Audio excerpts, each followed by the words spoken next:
पुरुषों के अनुभवगम्य वचनों के श्रवण और मनन और आचरण में उतारने से हमारा परम कल्याण होता है।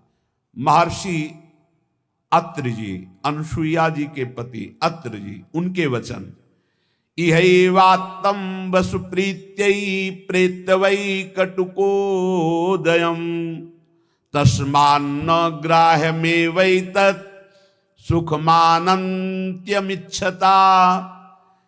बहुत ध्यान से सुनना। हे भाई, सुख की प्राप्ति के लिए अधर्म पूर्वक जो धन कमाया जाता है, बहुतायत हो रही इस समय, किसी को कुछ मतलब नहीं कि ये रुपया कहां से आ रहा है, इसका क्या परिणाम होगा, किसी को कुछ मतलब, बस रुपया चाहिए। रुपया, सबके दिमाग में रुपया, सबके दिमाग में रुपया। यज्ञ कर रहे हैं रुपया चाहिए, कर्म कर रहे हैं रुपया, बस रुपया रुपया। धर्म छूट गया।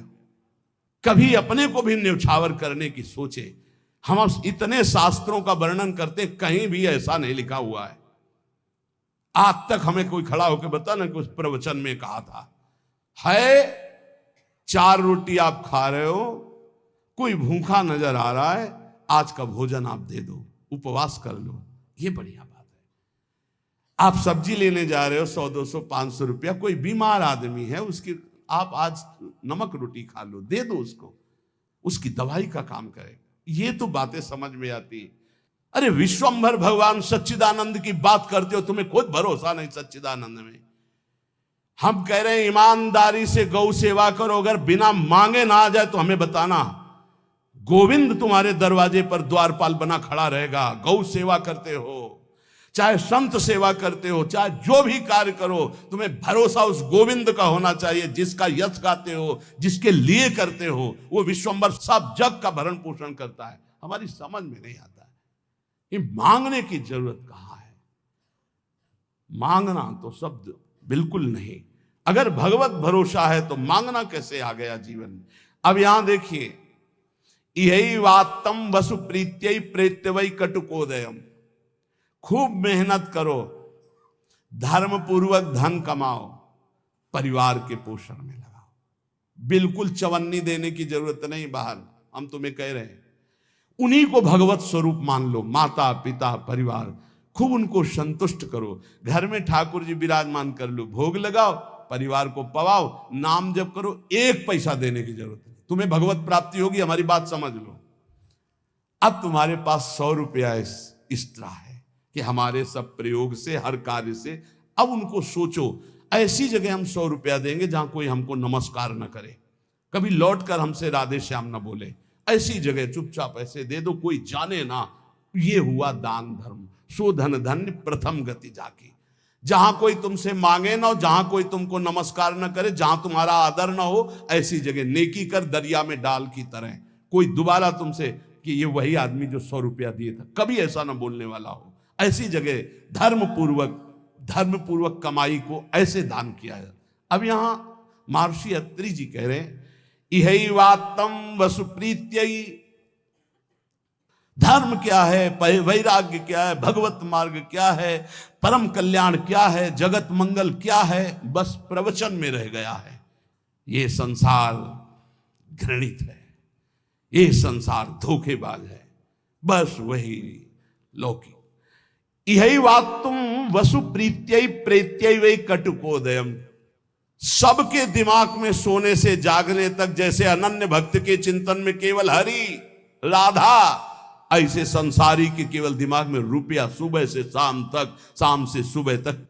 और लक्ष्मी जिनके चरण को चापती रहते हैं, ऐसे हरि से विमुख।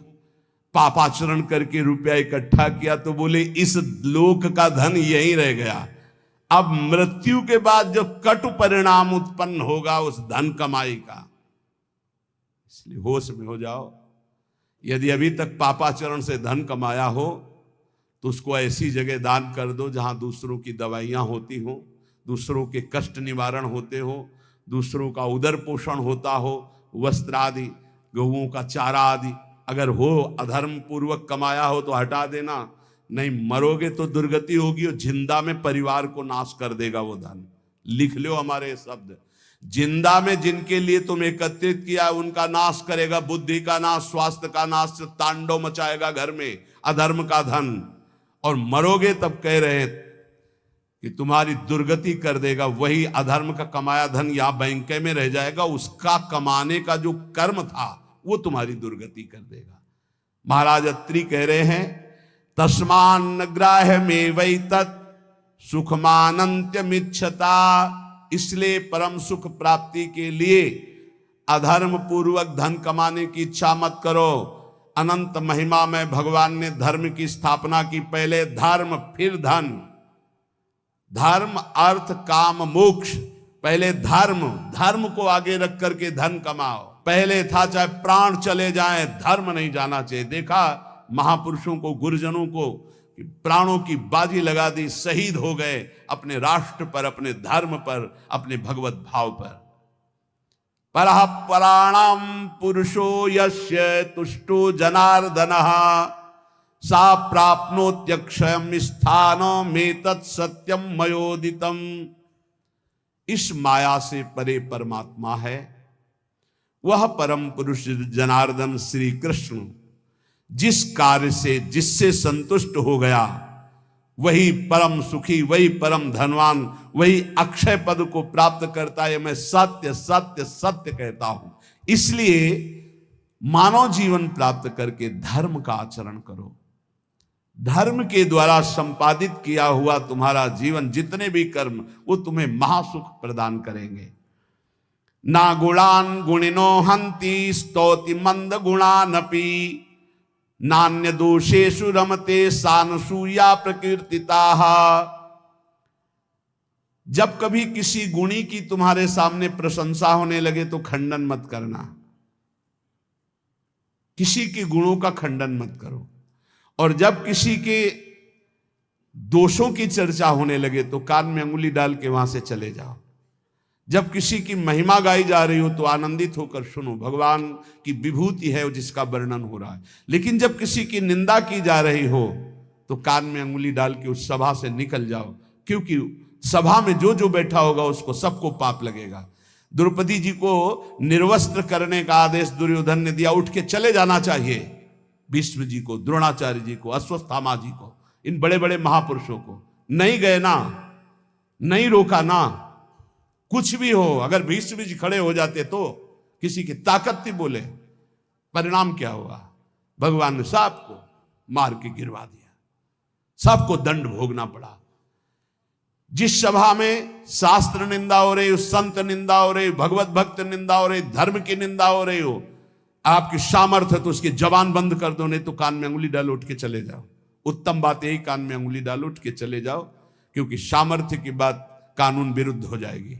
कुछ भी करना कानून के विरुद्ध होगा। परस्मिन् बंधु वर्गे वा मित्रे द्वेषे रिपौ तथा आपन्ने रक्षितव्यम तु दयैषा परिकीर्तिताः।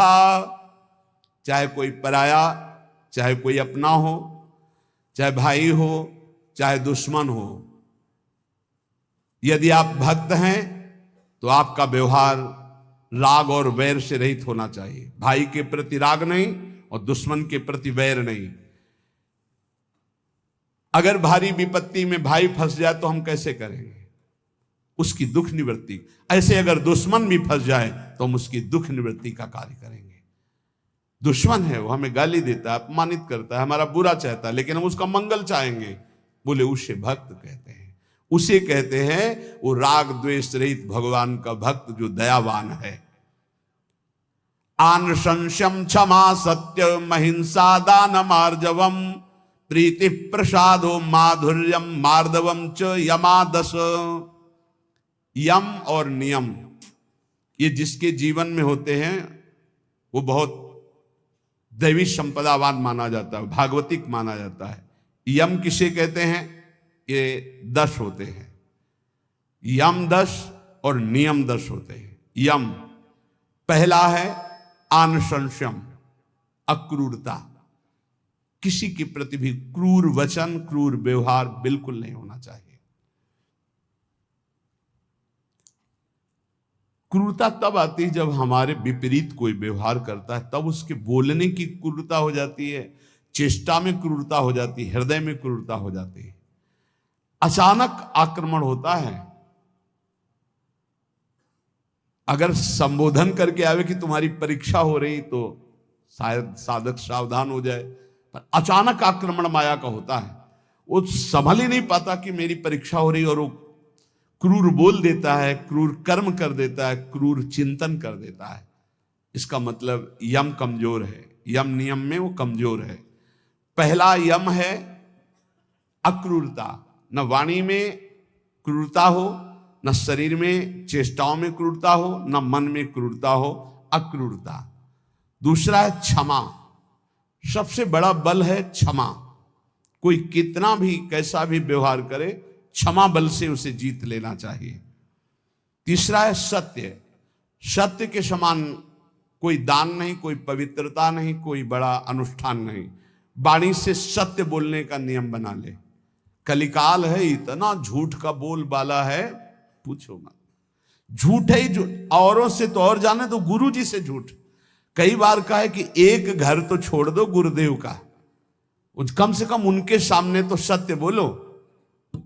एक क्षण में उनसे भी झूठ, और जबकि पता है कि उनको पता हो जाएगा, फिर भी झूठ बोल देना।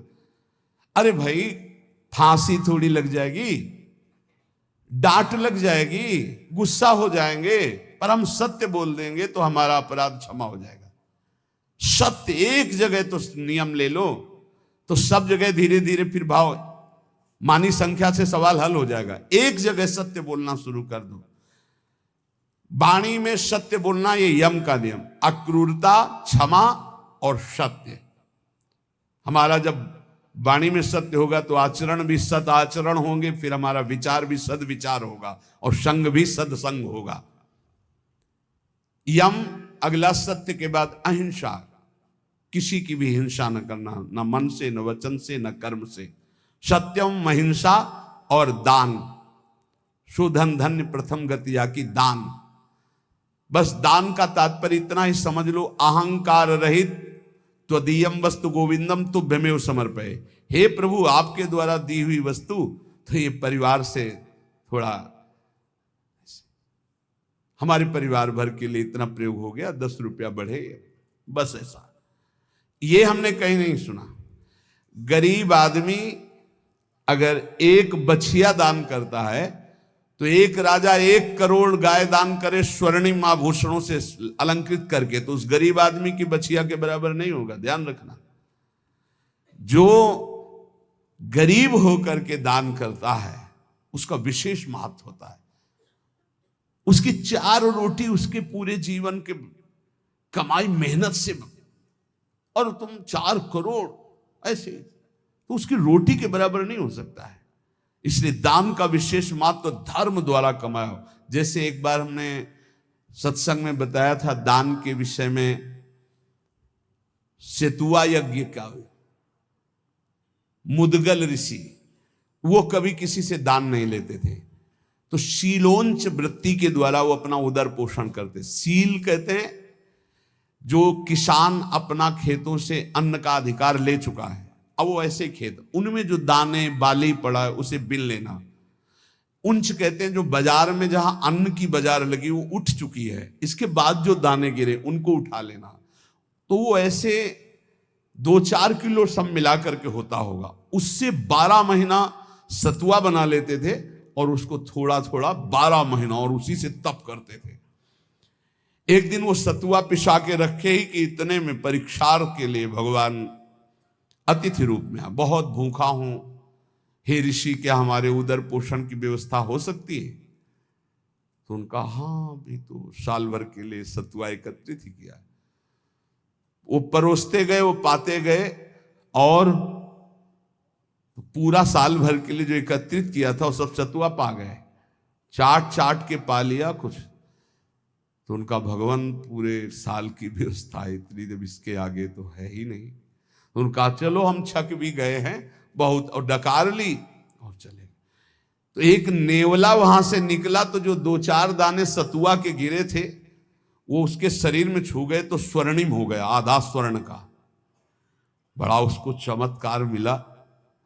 तो जब सुना महाराज युधिष्ठिर की राजसूय यज्ञ हो रही, इतनी बड़ी ब्रह्मा शंकर आदि बड़े बड़े महापुरुष, स्वयं भगवान सच्चिदानंद श्री कृष्ण द्वैपायन व्यासदेव जी सब विराज, तो नेवला पूरी पंगतों में लौटता हुआ घूमता, कहीं स्वर्ण का नहीं हुआ तो भगवान श्री कृष्ण के पास से निकलकर महाराज युधिष्ठिर वहीं बैठे थे।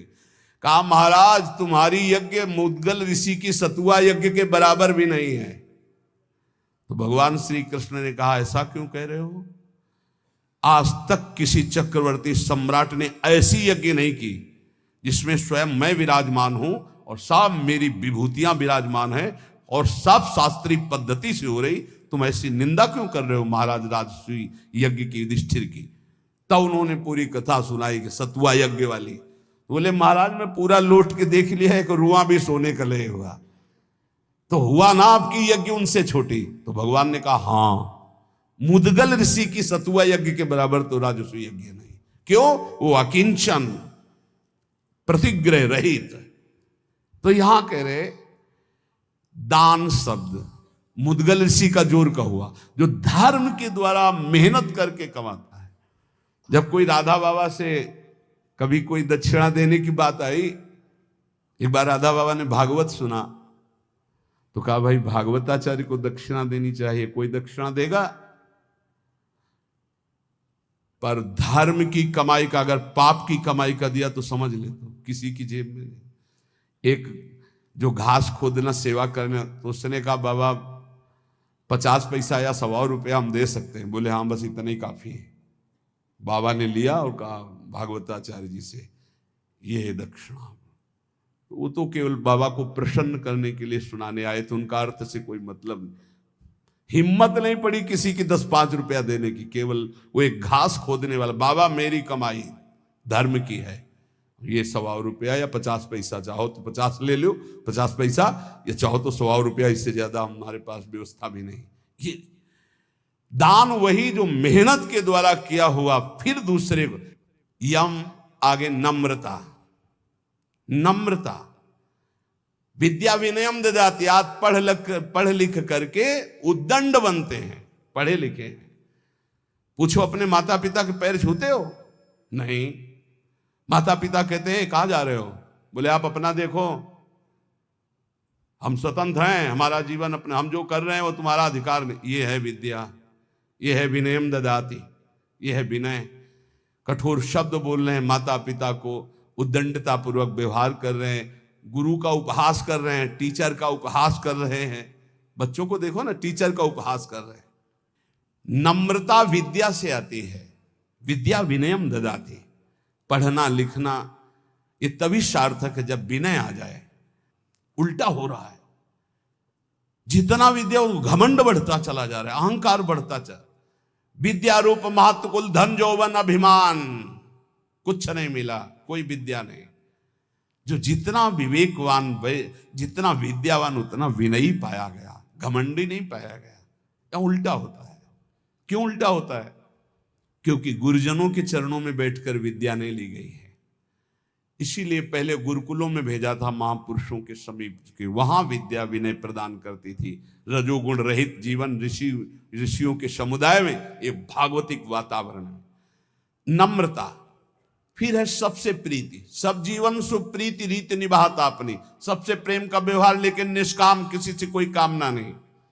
फिर यम में आता है प्रसन्नता, संतुष्टायन के, हर स्थिति में तुम्हारा मन प्रसन्न होना चाहिए। फिर मधुर वाणी, जब बोलो हंस बोले बहु मान दे, परुख वचन कबहु न कहाए।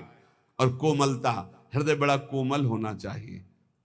ये 10 लक्षण यम कहलाते हैं। कहा जाता है ना, यम नियमों का पालन करने से ही भगवत प्राप्ति होती है। तो अक्रूरता, क्षमा, सत्य, अहिंसा, दान, नम्रता, प्रीति, प्रसन्नता, मधुरवाणी, कोमलता, ये 10 यम हैं और ये 10 नियम हैं। शरीर की पवित्रता, वस्त्र की पवित्रता और मन की पवित्रता, तीनों पवित्र होने चाहिए। बिल्कुल ऐसे पशुता रहे, हाथ कोई धो ले तो बड़ी बात है। पहले जल लेके साधु लंगोटा सोटा कमंडल, ये बिल्कुल अब इतना वीआईपी है कि कमंडल रखना बेइज्जती की बात हो जाएगी ना। बाबा जी कमंडल कैसे? कमंडल है, डंडा है, बंधा लंगोटा, काछ वाछ मन निश्चल राखे, धन धन जननी तेरी। रास्ते में लघु शंका लगी तो कैसे हो गए? आचमन करना है, मूत्रेंद्री का प्रक्षालन करके, हस्त प्रक्षालन करके, आचमन करके, तप है पवित्रता का। ऐसे पूरा शुद्ध वातावरण, शरीर पवित्र, वस्त्र पवित्र, मन पवित्र। नियम, सबसे पहला नियम पवित्रता। शरीर पवित्र, वस्त्र पवित्र, विचार पवित्र। कितना बढ़िया जीवन होता। दूसरा नियम में है यज्ञ। तो यज्ञानाम जप यज्ञ, उसमें सबसे बड़ी यज्ञ है जप यज्ञ। राधा राधा राधा, नियम ले लो जप यज्ञ का। नियम में तीसरा है तप। अपने धर्म का पालन करते हुए जो आपको कष्ट मिलता है उसको सहना तपस्या कहते हैं। जैसे आप प्रातःकालीन वेला में, प्रातःकालीन क्या, अर्धरात्रि वेला में जगते हैं। प्रातःकाल तो 4 बजे से होता है, यहाँ तो अखंड कीर्तन ही चलता रहता है। पर रोड में हम जब 2 सवा 2 बजे उतरते हैं तो 10-20 हजार लोग खड़े होते हैं और सब साधक जन सेवा में रहते हैं। तो इसका मतलब 1 बजे जगे होंगे, तब तो वहाँ सेवा में पहुंचे। और वो लोग तो हो सकता है कोई 12 बजे से खड़ा हो, कोई 11 बजे से, कोई 1 बजे से। अब जो नींद नहीं लिया, जो कष्ट से, इसे तपस्या के, इससे पाप क्षीण होते हैं, इससे बहुत लाभ प्राप्त होता है।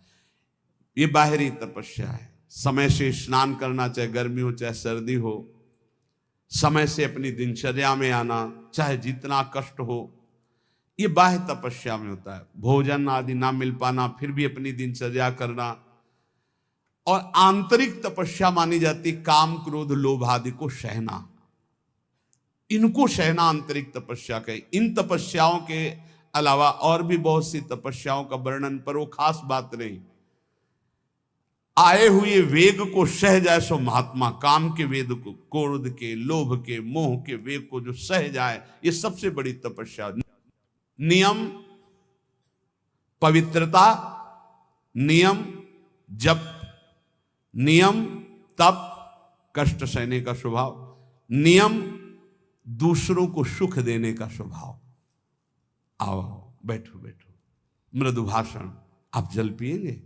अच्छा, श्री जी का कुछ भोग लगा, आप थोड़ा प्रसाद पा लीजिए। मृदु व्यवहार, सरल व्यवहार। स्वाध्याय नियम, आपका नियम होना चाहिए स्वाध्याय का। ये नियम के अंतर्गत आते। स्वाध्याय नियम पूर्वक। और नियम जनेन्द्री का निग्रह अर्थात ब्रह्मचर्य। नियम में ब्रह्मचर्य व्रत बहुत जोर की बात। गृहस्थ है तो संयम पूर्वक विरक्त है। जनेन्द्री का संयम ब्रह्मचर्य और मौन व्रत, वाणी का मौन व्रत, ये नियम। और अल्पाहार का नियम या उपवास का नियम। बहुत बड़ा भजन में इसका प्रभाव पड़ता है। आपका अधिक भोजन पाने से जो भजन में शक्ति लगनी चाहिए वो भोजन पचाने में लगती, इसलिए भजन में रुचि नहीं होगी। ध्यान रखना, या तो अल्पाहार और या फिर कभी कभी उपवास, पर सेवा नहीं छोड़ना। श्री सुदामा दास जी महाराज सुदामा कुटी के स्वयं आटा मांग कर लाते, स्वयं उपला बिनते, फिर रोटियां बनाते, फिर संतों को पवाते। उनकी मेहनत ऐसा रंग लाई कि तब से लेके आज तक शास्त्रों संतों की सेवा ऐसे होती रहती है। अपरिचित कोई भी संत जाए, पाए और बना रहे। बारंडा बड़े बड़े बने, आसन लगाए, 10-5 दिन खाए पिए पड़ा रहे।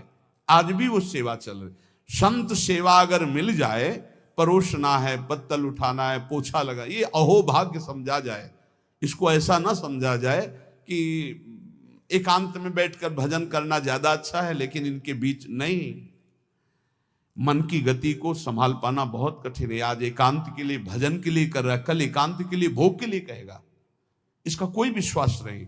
गुरु प्रदत्त दिनचर्या को कभी ना तोड़ा जाए। और 10 वर्ष एक ही दिनचर्या चलाई जाए, मन शांत हो जाएगा, अपने आप देख लेना। ये नियम है। अल्पाहार नियम बना लो अल्पाहार का। एक साधु की, साधक की दिनचर्या भोजन की होनी चाहिए। इतनी रोटी, इतना चावल, इतनी सब्जी, इतना दाल, वो नियम है, उतना ही पाना है।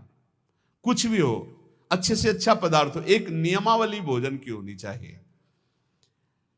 और स्नान 3 बार, ब्रह्मचारी 3 बार स्नान होना ही चाहिए, 24 घंटे में 3 बार स्नान।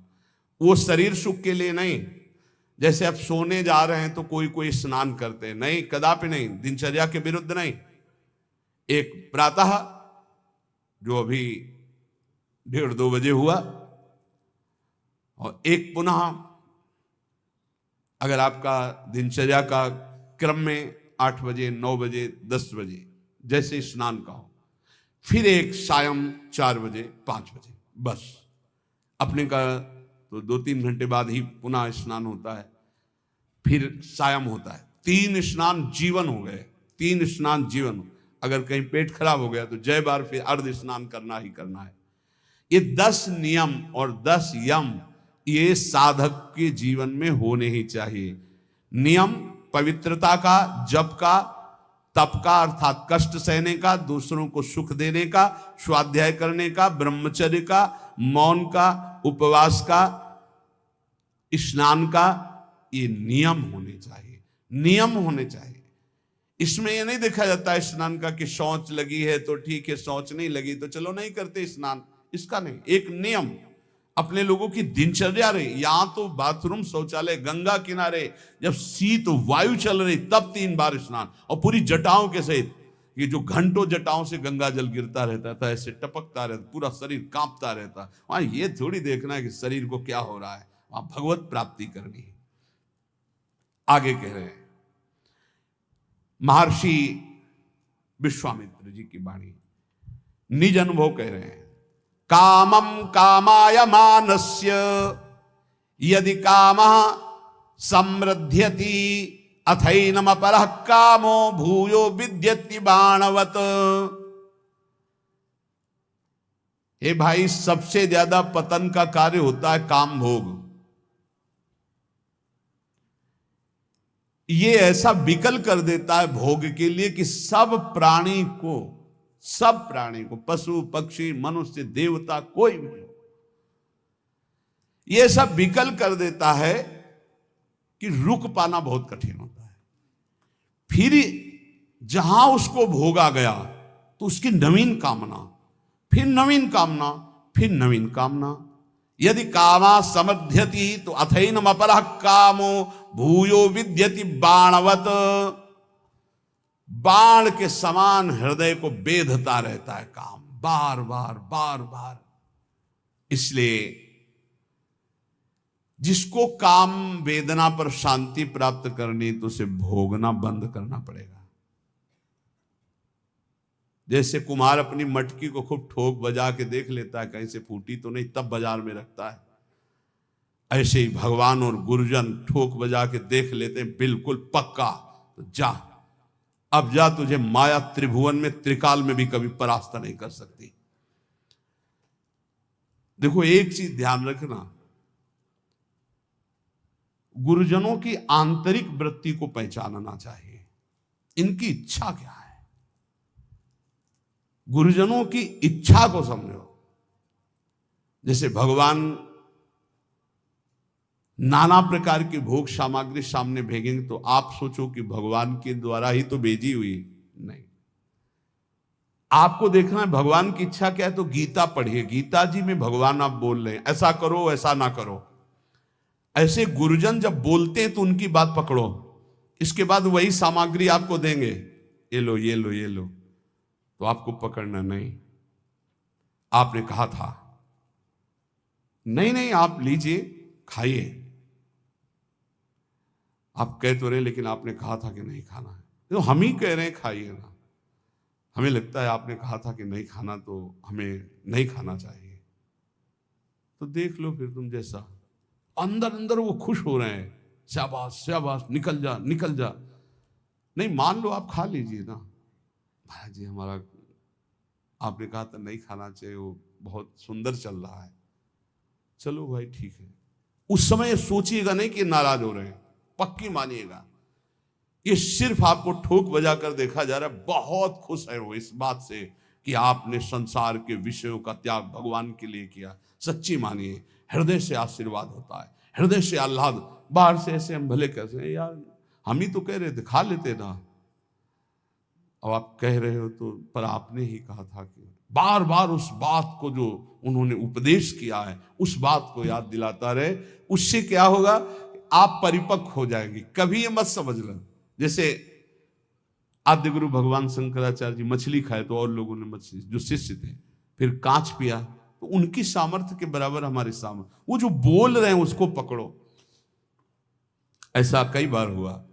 राधाचरण जी से जब कहते कि इतनी तुम्हारी हालत ऐसी, आप चले जाओ, बोले डॉक्टर ने कहा दिल्ली ही आना पड़ेगा, तुम कहा चले जाओ। तो उन्होंने कहा महाराज जी आपने सत्संग में कहा था कि प्राण चाहे निकल जाए वृंदावन से नहीं जाना। तो कहा हम ही तो कह रहे हैं। नहीं महाराज जी आपने ही कहा था वृंदावन से नहीं जाना, तो अब नहीं जाएंगे। नहीं हम ही कह रहे हैं आप चले जाओ।